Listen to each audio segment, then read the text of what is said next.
पितामाता शिक्षक और जो बैठक बसी बैठक विद्यालय प्रधान शिक्षक बंधु श्रीजुक्त दक्षचंद्र कंवर एवं विद्यालय सहकारी शिक्षक शिक्षयित्री एवं ये क्लस्टर मोर बंधु आशीष श्रीजुक्त प्रधान सार एवं आज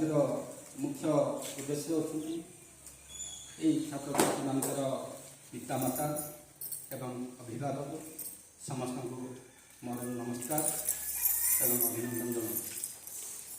ये जो बैठक मुख्य उद्देश्य कौन कहीं बैठक बसवा द्वारा कौन हम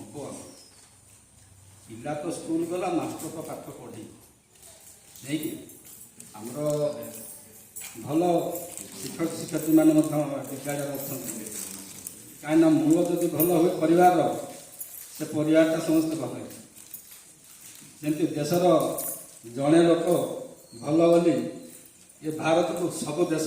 चिन्हुंट भारत ना यही चिन्हु भारत को पछुआ बोलिकी गौण मन करती विद्यालय में तार मुख्य जड़े दक्ष शिक्षक अच्छा सेपरी सहयोग शिक्षक शिक्षयित्री मैंने अच्छा किंतु तथापि ये